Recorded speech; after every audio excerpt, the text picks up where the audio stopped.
Okay, so I gave most of you a list. I have the notes version. You have the just the key points on that one. As you see, just a handful of things on that list. It's 13. That is just a small fraction of what actually we can grow here, and what we will actually see probably as we walk through the garden today. But so feel free to ask me questions about other things. I hate to say that, if you do see them along the road as we go. But so just to get started, we are going to head right over this direction here. I know some people already saw my first plant. They found it before I even presented it. So we're going to walk just right over here and along the main sidewalk here for the first one. So my first plant on the list is Iris unguicularis, and in this case, I have the cultivar here of winter echoes. Iris unguicularis is often called the Algerian iris. It is from North Africa and the Mediterranean regions. That is like the Greek islands, Greece, Syria, Tunisia, and Turkey. That's where it's typically found in the wild. Wonderful winter iris for us. It is evergreen for the most part. It does lose a few leaves, but come late December sometimes, but typically early January, it starts to flower, and it will go on for 2 months easily into March, and sometimes, January and February and early March is the main flowering for that. And this one is just loaded with flowers in here. There's a couple up there as well, but wonderful plant. It's a plant that doesn't want to be wet. Some iris like to be wet, some like to be dry. This is one of the ones that wants to be drier. It does not like to be moved. Unlike like the bearded iris that you have to repeatedly divide to make it flower, this one is like, plant me and don't bother me. I want to be left alone to do its thing. It wants to build up a good clump. Otherwise, it will kind of sulk after every time you divide it for a couple years, not just a short time like with the bearded iris, which settle in very quickly. But wonderful flower here for us in the like I said, January, February, and into March. So it can get frost damage when we get down below, say, 25. Some of the open flowers will get damaged, but they actually has some damage. I mean, it has some tolerance to the cold. So with the mild weather we've been having recently, we haven't had any temperatures much below 27, 28 recently, and that's what the forecast is going. We should get flowers on these reliably for the next several weeks. So I recommend later on, come back down here and look at this when you have some more spare time, and I'm not showing you around other plants. I'm going to jump ahead actually and talk about your number 3 plant on there, just because there are some good examples of one of the plants in that. I have hellebore hybrids on there, and what I'm talking about are the hybrids are not the ones that you have in your yard that self-sow everywhere. Those are Helleborus hybridus, which are complex hybrids in themselves, but of a different group of hybrids. I have my old cheat sheet from when I did a talk on hellebores last March. But anyways, those that you probably have in your garden are seedlings of things like Croaticus, Purpureus, Orientalis, Multivitus and Herzegovinus and Atroparubens, other whole complex of them. Those tend to be rather weedy and seedy, and I'm kind of getting away from those personally anymore. There are these really cool new hybrids, which include the other more relatively common species, Helleborus niger, which is your Christmas roses instead of your Lenten roses, as they commonly call those other hybrids. And then crossed with a couple other species of and hybrids of hellebores. And there are these really complex hybrids. They don't seed around. They flower beautifully. The foliage is often really nice on them too. And right in front of us here, we have several these are in the Ice and Roses series, which are Glandorfensis hybrids, which I have my cheat sheet here, like I said, and I have to even look at what is a Glandorfensis, and it's so complex. Glandorfensis are hybrids between Ericssmithii and Hybridus. So that actually has those hybrids in it, so these are really super complex and very infertile. But the Eric Smithii, they are actually Sternii times Niger. But then that Sternii actually is a cross between Lividus and Angustifolius. So it is super crazy on these hybrids. But these are getting to be some really good, really reliable perennials for us. In other parts of the garden, I have some big clumps of these Ice and Roses series ones, and they're really spectacular. These have only been in the ground like 3 years here, and they're just starting to get their settle in. I have some other clumps that are about this big around individually, and they are spectacular out near the necessary. And we aren't going to quite get there, but you could go out there on your own later on. But I just wanted to mention that. And we'll see a couple other of these complex hybrids as we go on. And actually, we're going to turn around and go back up that. Oh, wait, I have a question. So the question was, what do the Algerian iris, the Iris anglicularis like? They want a bit more sun. They will take some shade, but they want a bit more sun than, say, Iris sectorum, which will take the shade. But these are done fine. These don't get a lot of direct sun here, and this clump is beautiful. I have it in our xeric garden, our scree garden down here. Does wonderfully there. In the wild, they would be on probably relatively open, rocky areas where they are native in the Mediterranean. So they can take the sun. They don't necessarily have to have full blazing sun, but they prefer to have a bit more. Any other questions? Marilyn.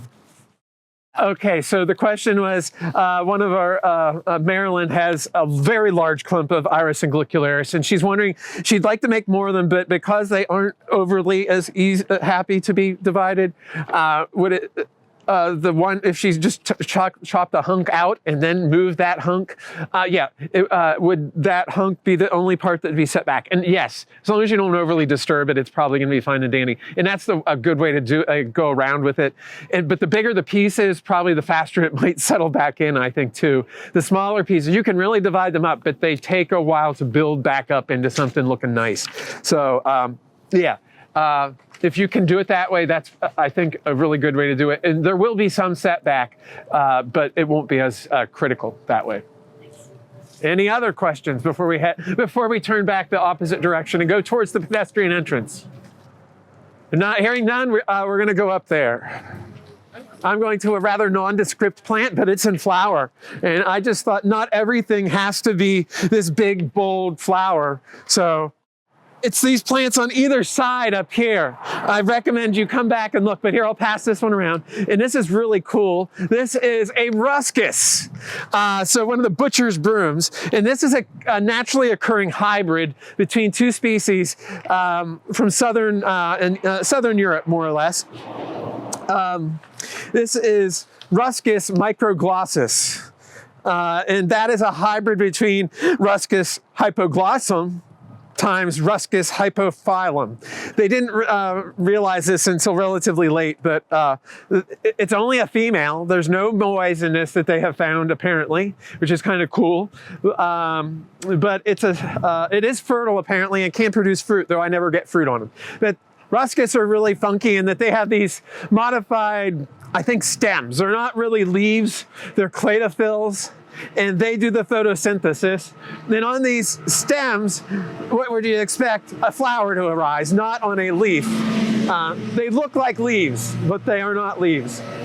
So the flowers appear to be coming out of these leaf-like structures or these cladophylls, which I find really cool. And they're doing it right now. They aren't overly spectacular, like I said, but they are just cool and something that you don't always think about.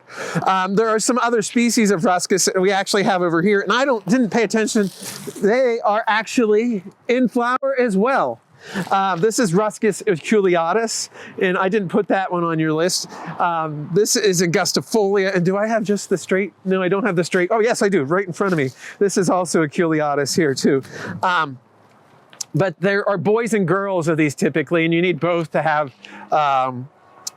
fruit most of the time, though there are some that are hermaphrodites and have both male and female on the same plant. And so we do get some fruit set in here on these, but I've never had any fruit set on the hypoglossums unless they outcross. I don't have either of its parents here, so those would be the most feasible ones to actually pollinate to possibly get fruit set on these hypoglossoms, or microglossoms, I'm sorry.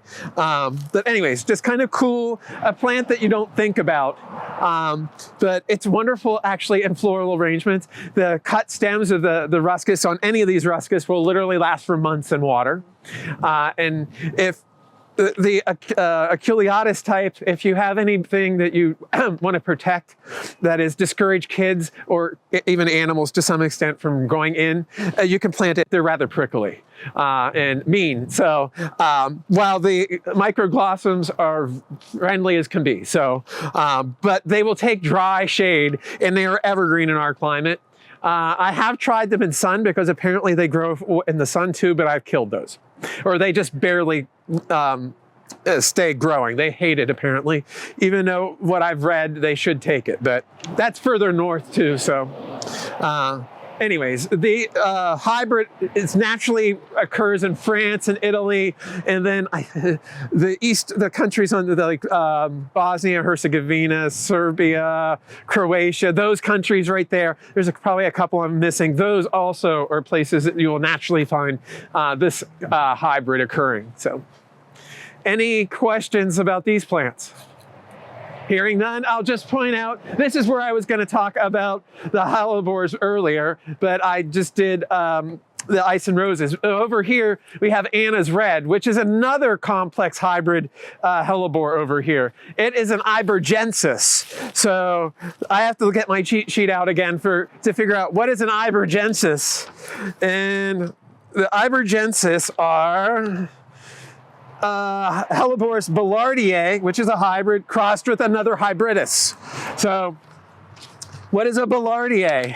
A Ballardier is Hibiscus lividus crossed with Niger. So all these have in common is there's a Niger in there, and you get these really cool plants out of it. The foliage on the ice and roses typically are green, while the ones on these Ibergensis hybrids, they can have mottling in the foliage. It can be pink or it can be silver, and it's really attractive in itself. So another reason to be growing these hellebores. So we are going to turn up towards, take a left right down here behind the visitor center, and we're going to go up that way. And I will hopefully get in front of you to lead you so you don't get totally lost. In general, our next plant are the Prunus mumes. And behind me is one, I don't always keep track of this one. This is Prunus mume Okitsu akabana, if I said that right. I'm hoping I did. This one is in all its full glory right now. Some of the earlier ones are almost done flowering for us in the garden, but this is when it's a little bit later, and it's also a little bit more sheltered here. It's a little bit more northern exposure. So it's a little bit later to come out, but I didn't realize this until I read about this one yesterday. It's one of the largest flowered ones, and really the flowers are super large on this one in comparison to many of the other Prunus mumes. So is everybody familiar with Prunus mume here? They're not. I see some other. So these, if you think you're seeing a cherry the last few weeks in flowering in Raleigh, it's probably a Prunus mume. These flower before the cherries. So I've seen some cherries beginning to open in parts of Raleigh too right now within the last few days, but most of them are Prunus mume. So they are more closely related to the peaches and apricots. And they have a fruit that looks much like an apricot. And they call these Japanese apricots or flowering apricots. They are from China, Korea, Japan. I'm not sure if they range into Taiwan or not. I can't remember. I didn't look up the information on it. I figured I'd ad lib on this one. But this was one of JC's favorite plants. And in his will, he actually left money with the city, apparently, to plant them for X number of years after his death. So you will see these fairly frequently in Raleigh. And if you haven't had the chance to stick your nose in these somewhere, they smell very nicely. To me, it's clovey, like a dianthus, a good dianthus, not just a florist carnation, a little pink. They often have really nice fragrance like this. And these are our early prunus flowering here. Sometimes these flower as early as I've seen them in the middle of December, and sometimes I've seen them as late as the 1st of February. More years and recent, I've seen them December and early January. Sometimes they're done by early January. This year we've been blessed with them flowering basically since Christmas, and they're still flowering now. And we should have them for a few more weeks with the way the forecast looks. And it's not the cold that gets them, it's if we have a really warm spell or heavy rain at that same time, that typically knocks them out of flowering for us at this time of the year. But a wonderful tree for us here for this time of the year, wonderful cut. And like I said, smells wonderful. Any questions about Prunus mume? We have a question over here. That tree was planted, oh darn, I think in 2004, if I remember right. I didn't look it up 100%.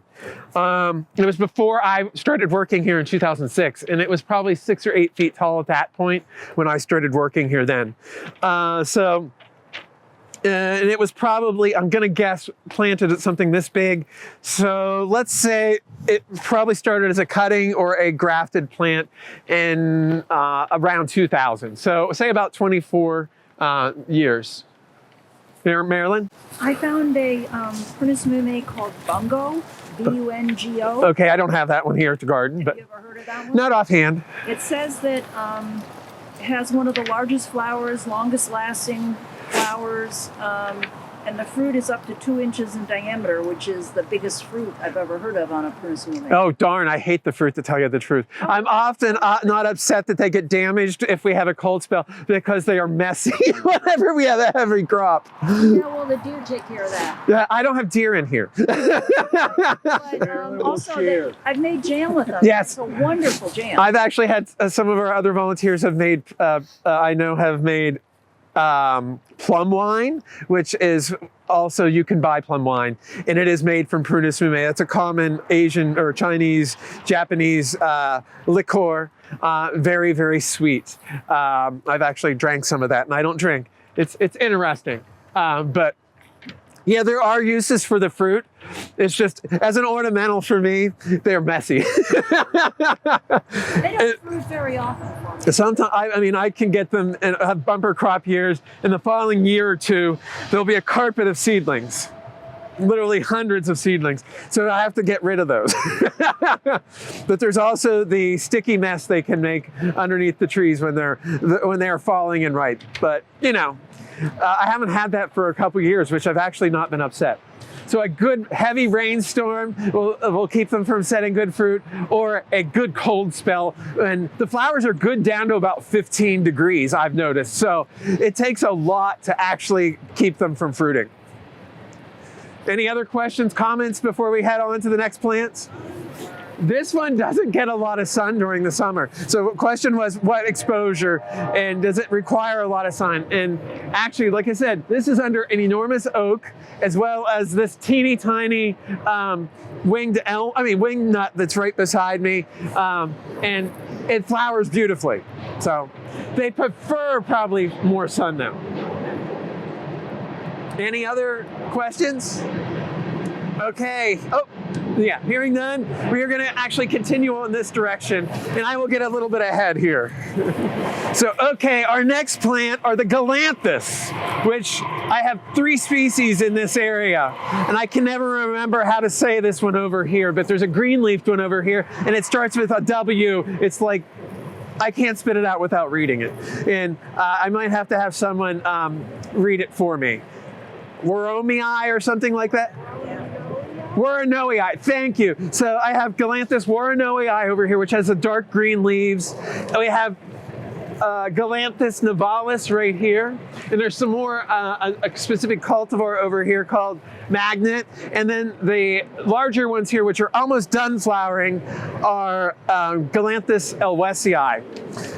I'm really liking galanthus. I am not a galanthophile in that I go for every single crazy one like they do in England and pay thousands of dollars for a single bulb. I just like that they are really good in our climate and good bloomers at a time of the year that we don't have much else. The elwesii have been flowering probably, depending on the selections. I have different selections in the garden that just do their thing. And some of them start flowering as early as November. Wow, these are still going at it right now a little bit. I have underneath the big ancient maple that we, Japanese maple we have in the White Garden, there's a whole big patch of them, and they've been flowering there since November. These are just some of the run-of-the-mill ones here. They are self-sowing. If you look in the, right down in here, you can see they are naturalizing here. And as are these nivalis, they're starting to form some seedlings in through here as well. They're doing their thing. That's the great thing about them. The squirrels don't eat them. You can say I'm wrong. The deer probably don't even eat them. See, Marilyn's not even saying that the deer eat her. So I'm even safe to say they're safe. Nothing touches them. They do take a little bit to get them established sometimes. I don't always get 100% take, especially. I only get a fraction of the take often on when I plant new ones, when you buy them as bulbs. If you buy them in the green, if you can get them in the winter and early spring, they typically settle in a whole lot easier. Just a note, and they'll take shade or sun, that is deciduous shade or sun.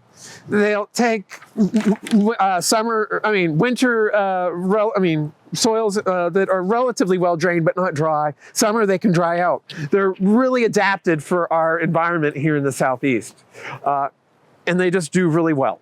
So if you look at stuff they do in England and where there are the true galanthophiles, they will look at every single tiny little fraction of a possible change in the shape of the little green lip on them, and they will select it. Or there's some that are a little more yellowy looking. But they're primarily colored is white. So I don't worry about that. They're just great in general plants. Also, another thing, the galanthus, done with the galanthus now, but again, back in here, what do you see? Hellebores again. These three clumps here are Eric Smithii hybrids, which are Niger times, oh darn, I have to look again. Sternii, which Sternii is lividus times angustifolius. And then behind you, there's a little patch of Billardier, JC Raulston. Or Raulston remembered, I should say. And that is Billardiers are Niger times lividus. And they've produced so few seeds. They are not weedy. Not a hybrid, but a really nice species, which is fertile, but it gets pollinated by every single hybrid I have over here, is if you carefully smell that green flowered one there, you may get a really pleasant fragrance. That is Latigira or something like that. I can't spit it out 100% right, but it's very fragrant. A nice lemony sweet fragrance to me. We cleaned out all the hybrids that had popped up around it because I was getting pink flowered ones, which are not straight that. It's always green, but and we were getting a few seedlings that were hybrid, but the sepal shape was different also on them from the true species as well. But I really like those. Any questions about the hellebores or the galanthus? Hellebores. Yep. I noticed there's no old leaves. I cut those off. I did last week. When do you do them? I mean, I don't do it every year. On the hybrids, sometimes the foliage looks really, that is these complex hybrids, to me the foliage looks nice fairly often, but after a few years, I will go back in and cut it off. You cut it all down? No. The flower stalks were already there. This was last week I cut them back. Okay. On a young plant, I don't cut them back for like the first 3 or 4 years. What would you say, Blake, since you worked even more with hellebores than I have? They take about 2 or 3 years to flower from seed, so I wouldn't bother cutting off the foliage until you start getting flowers. Yeah, until they've settled in really well, I don't do it. But they look a whole lot. I can see the flower stalks a lot better right now. Last week you had a lot of intermingling. We did, if those other previous ones we hadn't cut them back on, if you've noticed. But they have, like the Ibergensis types have really pretty foliage. So I avoid cutting them back until they start to look ratty. So. Marilyn? So these look like they're manufactured berms. Yes. Does this have permatil in it or just? There is permatil in these berms. Yes. And who needs that permatil in there? We had access to permatil and crappy soil that we blended it into. It made the soil a little bit better that way. So do all of these things need that kind of excellent drainage? Probably not with this berm in itself. but it helped. This was a heavy clay loam, Okay. more clay than loam, and it made it so that we can actually dig in it. Okay. It was put in, the unamended stuff was put into some other parts of the garden, and I had things that could not penetrate it. Okay. So it was wonderful that these were And amended. then looks like you've got drip irrigation here. I can turn it on, and I do on rare occasions in the summer when I really feel bad for the plants. So even with permatil and being in a burn, these things wouldn't necessarily need extra irrigation? No, most of these would not. The galanthus are sleeping through the summer. The hellebores come from the Mediterranean climate. They could care less. It's more for their neighbors that I do give them some little bit better care sometimes. So, any other questions? Okay, we are going. Where are we going next? I have to look at my list. I've forgotten. Oh, I know where I'm going. So we're going to come around this way and out over here, and we're going to go back down over here. Okay. Most people are here. We have some stragglers. I might wait a little bit longer. Some are getting sniffs of that hellebore up there, which I can't complain about that. Okay, I am going to get started though, because, well, we haven't gotten halfway through this yet. So my next plants are here that I have listed here are Hemimelidaceae. So what is the Hemimelidaceae? Does anybody know? Witch hazel family, yes, Hemimelis or witch hazels. This is not a witch hazel, but this is a cousin. This is a distilium here.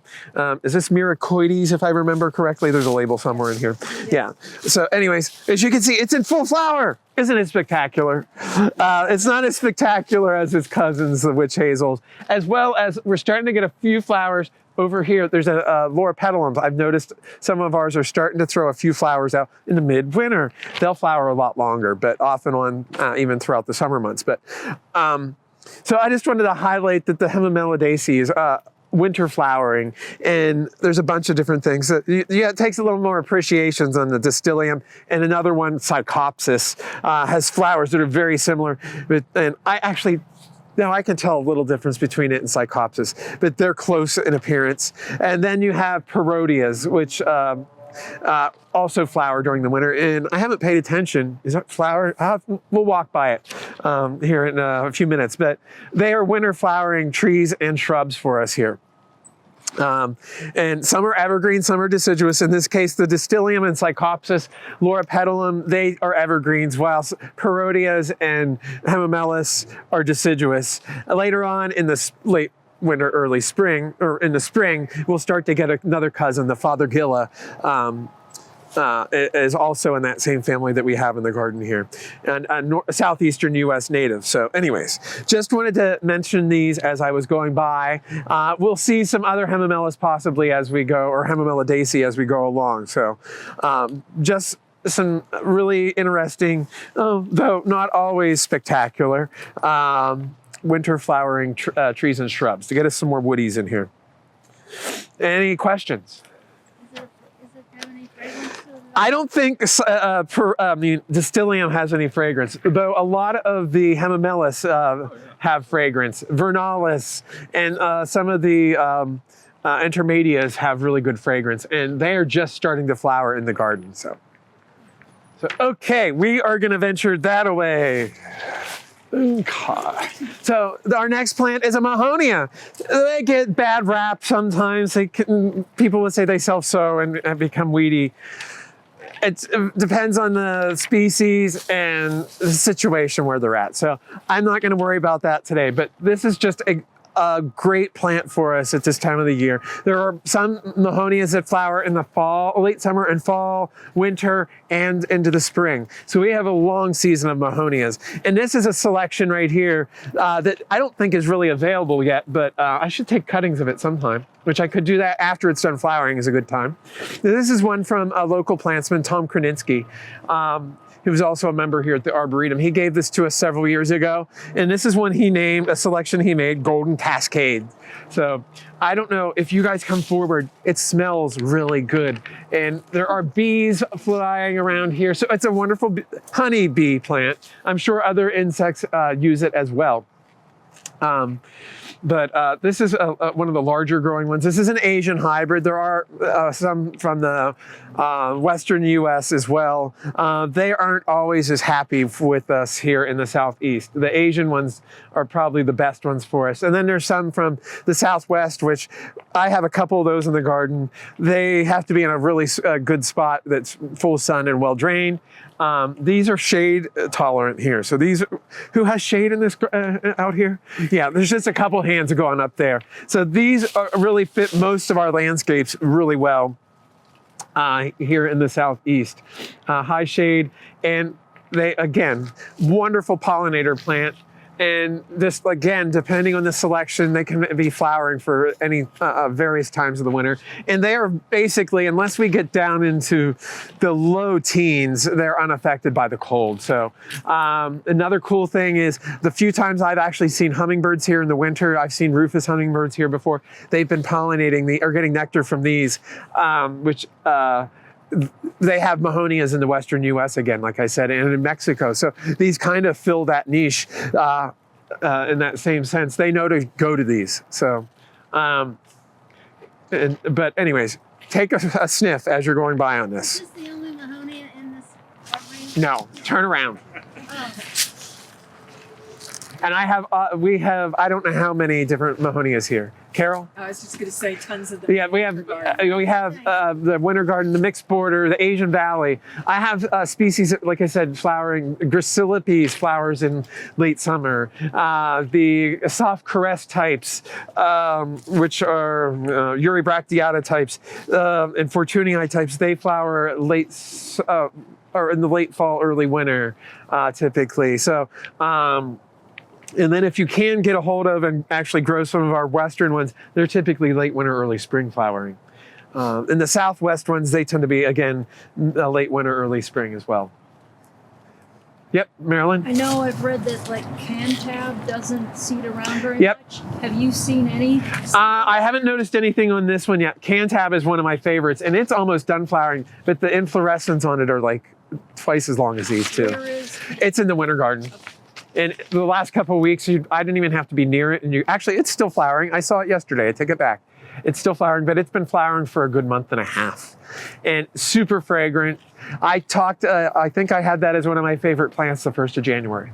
So, and it's been consistent. And it's another large growing one. It's a little more relaxed than this. I hate to say this has a really nice upright habit. Cantab wants to kind of sprawl out. And it doesn't want to be as rigidly upright, but it's a really good one. Again? How many hours of sun do you think it would need to flower well? We had Cantab, where Cantab is at, it now gets more sun than it used to, for instance. And it used to be on the north side of the holly hedge here, which right on the holly hedge, underneath our sequoia tree, so our redwood tree, and it didn't get much light, and it flowered beautifully. Okay. So they're pretty resilient. They are evergreen, so they're able to soak up that light year round. You mentioned taking a cutting. Are they relatively easy to propagate? Yes and no. The thing is, a cutting is so big on these, and they are mean. Yeah, I can take cuttings of them, hardwood cuttings, late summer and through late winter. You can take cuttings of them. Like I would probably chop off like this much here. I could take cuttings of stuff that doesn't have leaves on it. But I mean, they do better if they do have leaves. And to put these in a flat, I have to take off almost all the leaflets even. I will prune the leaves because this is one leaf is from there to there. I have to cut it way back. So just to fit it in anything. But yes, I mean, they're not terribly hard. It's just, you don't see them a lot of times due to the production space that they require. I think is why we don't see them widely available. Any other questions? Okay, hearing none, here's another Hemimella daceae. This is an intergeneric hybrid between the Psychopsis and a Parodia. Hence, this is a Psychoparodia. And Psychopsis are evergreen and Parodias are deciduous. So this is semi-decidua. It can't decide. But this has been flowering for a month or so now too as well.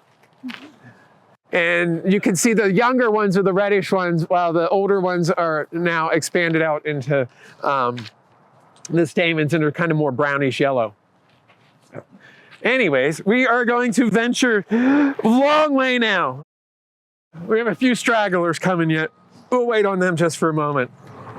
Okay, it's just 2 now, so we're good. Okay, this next one is another prunus. This is a prunus takeshimense, I think is how I say it. I have to look here. Takeshimensis. So this is a little cherry tree.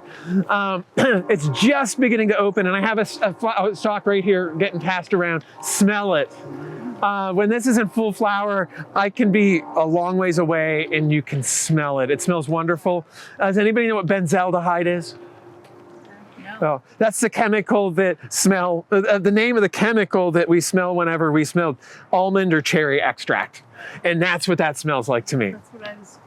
I had to, in college, I had to figure out what this I was giving an organic chem class. I was getting a sample and I had to figure out what it was by distilling it. I knew what it was by the smell. That was the only, thank goodness, because I'm not good at I am not a good chemist.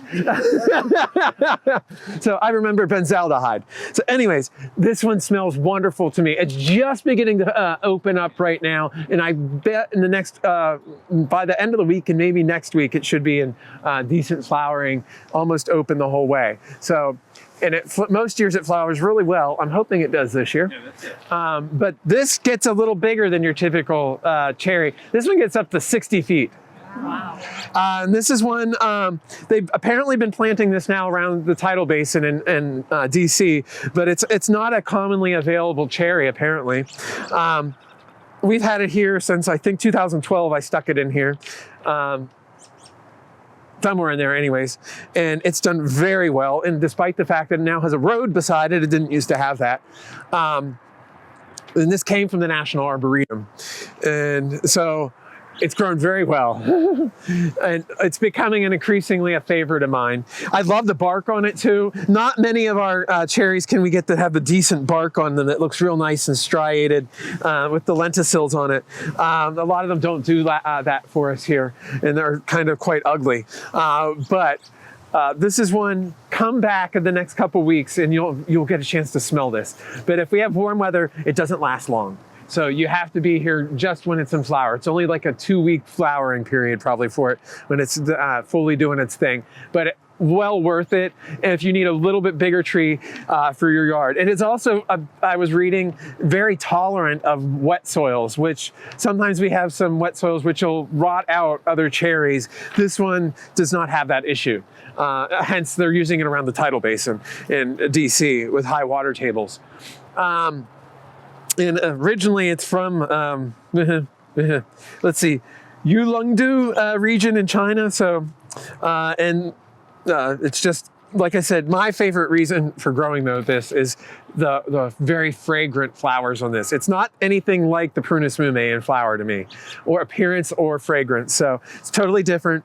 I like it, and I also like the bark. Prunus mume, again, doesn't get pretty bark. It gets ugly. I hate to say it, the trees get ugly as they age, but this one is getting better, so I'm very happy with this one. So any questions about this, Marilyn? 2 questions. Any fall color, and is there a common name?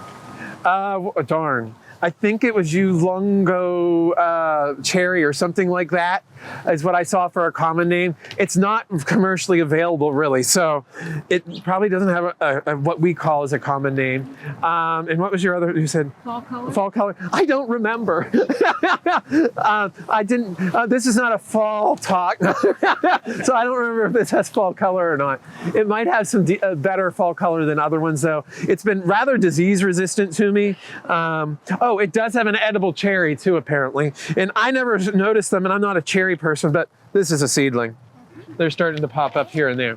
So, in here, in here, in here. So, maybe it'll be a bad thing too. Who knows? They haven't been weedy yet, but I do have seedlings. And they have never gotten very big. I don't think I've dug them up or anything either, but it's a really nice cherry for us. Okay, any other questions? Okay, we're gonna go just right over here now. So I went from pink confetti here. This is the kind of confetti I like though.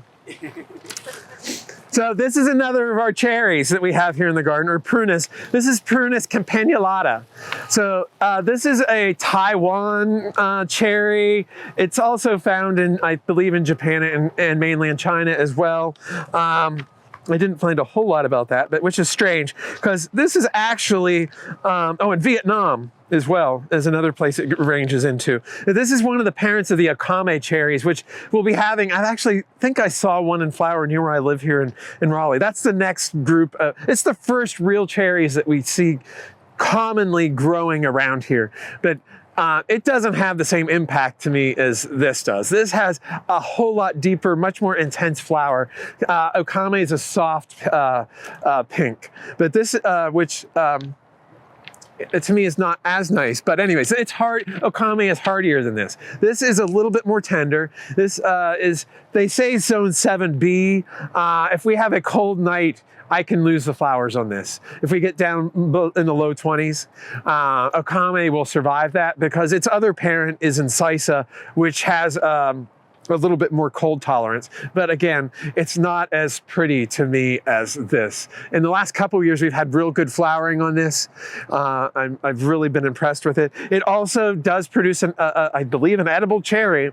Though, again, I don't eat cherries, and I have not seen any on this. I might need someone to outcross with, too, and that could be why I'm not getting any fruit set, too. I'm not sure. But it sure does flower, both looking up and down. The bees are even on the ground here, I'm seeing, foraging on them to try to get the nectar out of the ones that have fallen. But this spectacular hot pink color here, in this, I believe we grew from seed. And we got a seed from the Taiwan Forestry Institute in 2010. So this is about 14 years old. I was reading they get up to about 25 to 30 feet tall, long term, and about 25 feet wide. So it can make a fairly large tree, but not as large as the one we just saw, the Takashimensis. But it is much more impressive. I don't get a fragrance from this though, like that Takashimensis. That's why I like it. I like things that are often fragrant too. I could care less sometimes if they have flamboyant flowers, but. So are the seeds in the bloom or in the fruit? They'll be in the fruit, just like, I mean, that'll make a cherry. Okay. It'll make a small cherry, and you'll get the pit in that cherry is the seed.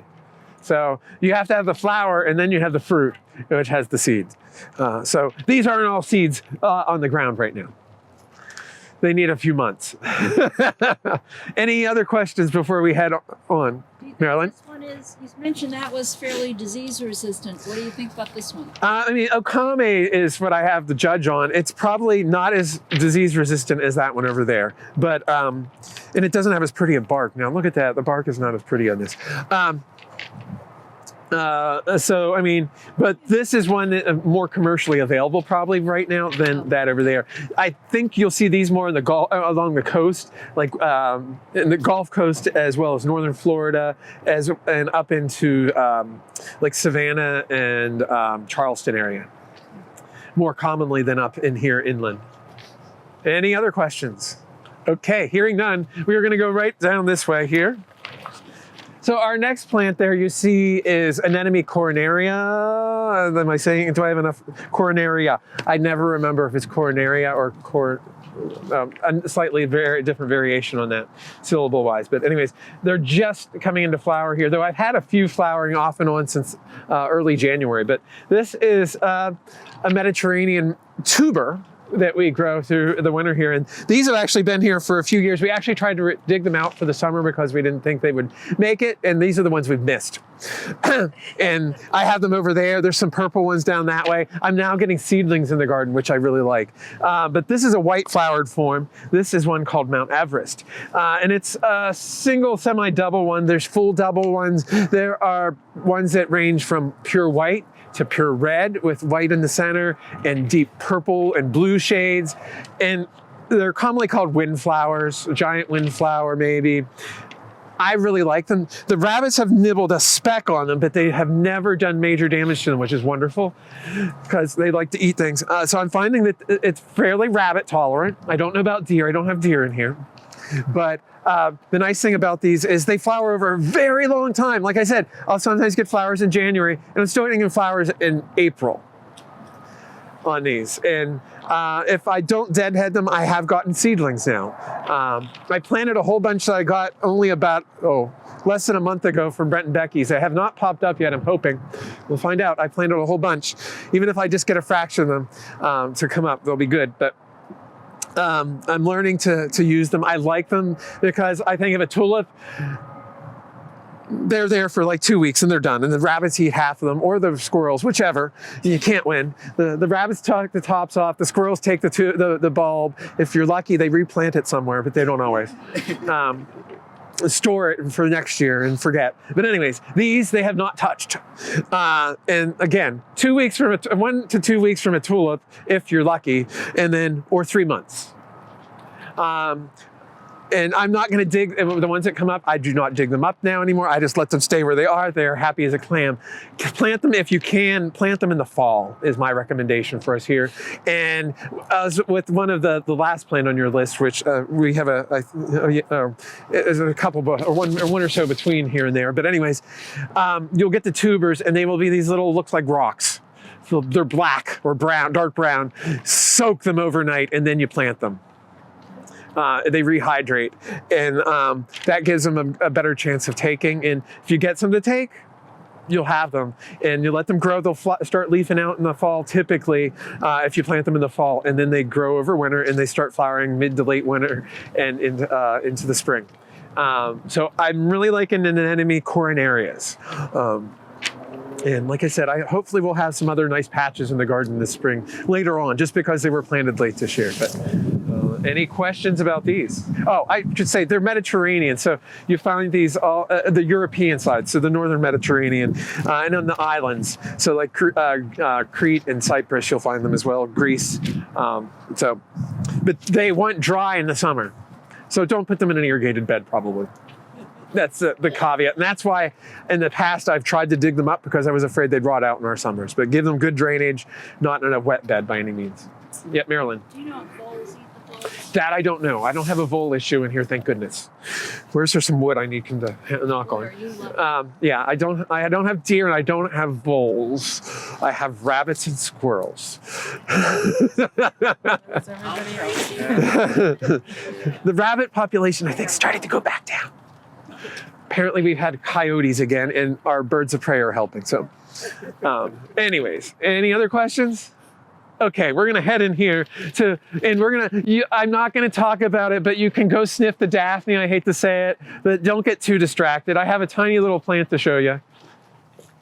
Okay, yeah. So there's two of them. Actually, there's another one right here coming up. I find this amazing that this was flowering right now. And it's done it the last few years. I don't know if anybody can see these. Use my piece of paper to highlight them. So this is a little Ericema. This is a Jack in the Pulpit. And this is a species, Mark actually collected this in Taiwan in 2008. And we've grew them out from seed, and they've never gotten very tall. Theoretically, they can get up to like 18 inches tall in foliage. I've never really seen them more than 6 inches. But anyways, they flower in January for us, or February, January, which I find remarkable. And in the wild, they're February, March. So, and they live at about 4,000 to 6,000 feet. So that's part of the reason I think they have the hardiness, can do well for us here, despite any chill to them. But I just find that remarkable that we're already getting Ericemas. And this has been flowering for 2 weeks. Or this one here. That one's just opened in the last few days. And there's another one right here. And I don't know if there's going to be any other buds open this year or not. But I just had to show this one to get you something different. I'm trying not to show you everything the same, because, we saw that if you walk by, you saw the pretty cyclamens over there. And if your sniffer is not congested like I am at this moment, you can probably smell the Daphne right over there. But I just wanted to show you something different in here. But you can go admire those as we walk by as well. And if you really want some other obscure plants, I don't have it on your list, but I have some acerums in flower right over here. But any questions on this little plant here, this Taiwanese Jack in the Pulpit? Okay. I know it's a really spectacular plant. I know. I have to give you some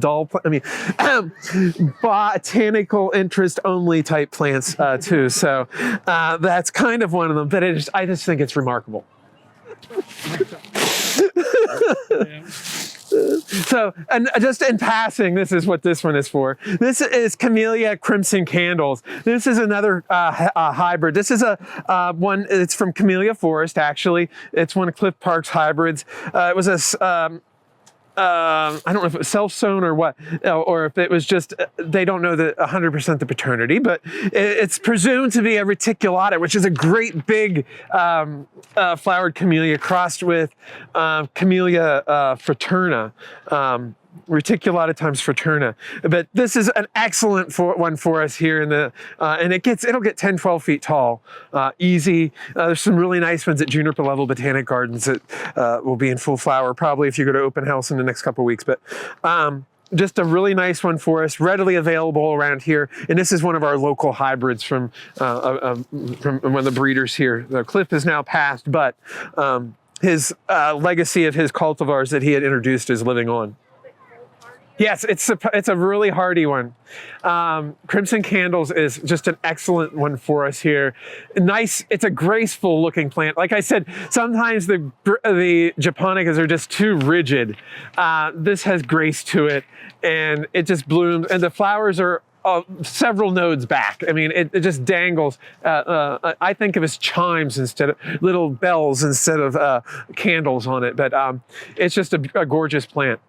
And it has a smaller flower. Reticulatas have really big flowers typically, but with the fraterna, which is another small flower, white flowered one, you get a beautiful little combination there. So we're going to venture over to, I think, our last plant. So you have to look through the veil, the bridal's veil, to see what the last one is.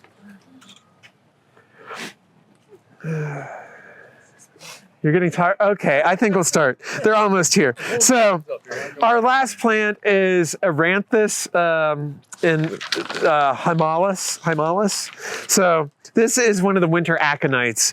And I guess there's like 7 or 8 species of them that have been recognized over the years.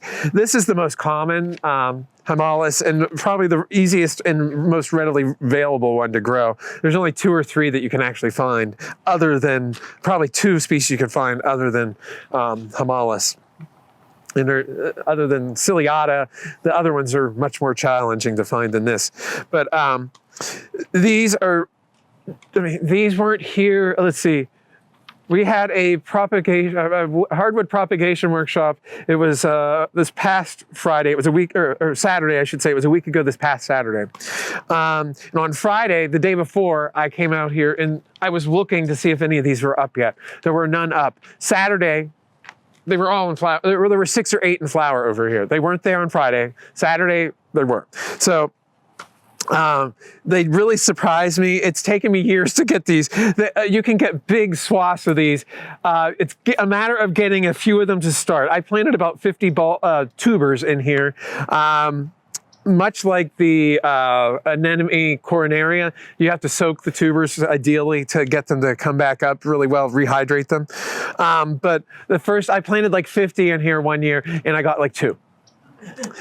So I've learned a little bit since then, but so from those 2 or 3 that came up, they're starting to spread slowly. And if you look, I just saw them. Oh, maybe here's a baby and a baby. They are starting to self-sow in here slowly.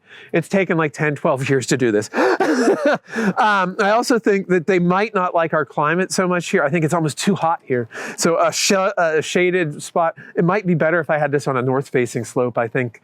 They probably need that to get the chill hours. I don't think they get chill hours fast enough here. They could be earlier flowering if we had more chill. And when I have this southern exposure, it warms up pretty early. And so they don't get as many chill hours as they probably could get to make them come up and flower earlier. Because these could easily flower the end of December, early January if I had them in the right exposure, I think. But I'm still happy getting these to grow now. They are I didn't say the anemones and this are both in the buttercup family, and as you can see that really easily here, the Ranunculaceae. These look like little buttercups, but they are one you plant them and let them settle in. Do not mess with them once they are happy. Like I said, it's taken years, but I'm getting a little bit of a patch here. They're still pushing up. Like this is going to be full out this week. I don't know. You can see that one. Those have probably just been come up in the last day or two. And I had to struggle with, as you can see, people have been walking on the narcissus here. It's like, please don't tramp on my erythrinas in here as they were coming to take pictures underneath Prunus mume Bridal's Veil here. So this is, one of the earlier plants I talked about too. So the ending with Prunus mume, but with the winter aconites, erythrina,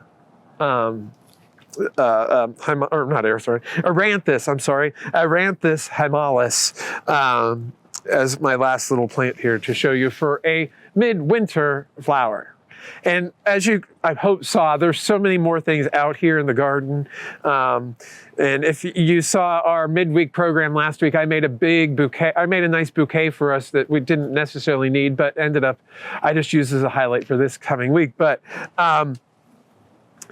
people were seeing me making that. And it's like, that's all from the garden. Yes, it's all from the garden. We have so much here to work with. And you could have a lot of this in your own garden easily, actually, as long as you don't plant too many of those big cherry trees. All these winter ephemerals are really easy to squeeze in. And actually, next week, my talk is, spring ephemerals. So I need to start thinking about that and have a little bit more twist on it than Galanthus and Aranthus. But anyways, any quick questions? Marilyn? If you put that on a north-facing bank, would that get enough sun? Oh yeah, as long as it's deciduous, it should be fine. North-facing bank with a big maple tree hanging over it. That should be fine. That would be fine? Yeah. Okay. But I've been seeing photos from some friends I have in England, and they've had them flowering for a month. And they get more chill than we get, even though their climate's not any colder, or it's actually probably milder, but they don't warm up to like we do during the day. So the chill hours add up more quickly. And that's, I think, in our northern exposure, that wouldn't get heated up every afternoon. They'd probably flower earlier. Yep. Do the rabbits go after this? No. Like I said, these are next of kin to the anemones. And I've had minor nibbling on the anemones, but everything else around them, they might chop the whole thing off. So it's like, Are hellebores in that same family? Yep, Okay. these are all related. The hellebores, the anemones, and the Aranthus are all related. And the Galanthus are related to the narcissus, which I didn't mention at all. Which there's narcissus, of course, in the garden right now, flowering. Some right over here, and we passed some other ones. So those are another group of plants that are perfectly fine and dandy that the rabbits don't bother too. So there's a bunch of things. And you'll start, that's why I often teach about plant families. You'll start to see things that connect within a family that are safe, you might say, or have certain characteristics. And that's one, rabbit free. Any other questions? Well, go out and go through the rest of the garden, look at some things again, and come back. Thank you, Tim. You're welcome.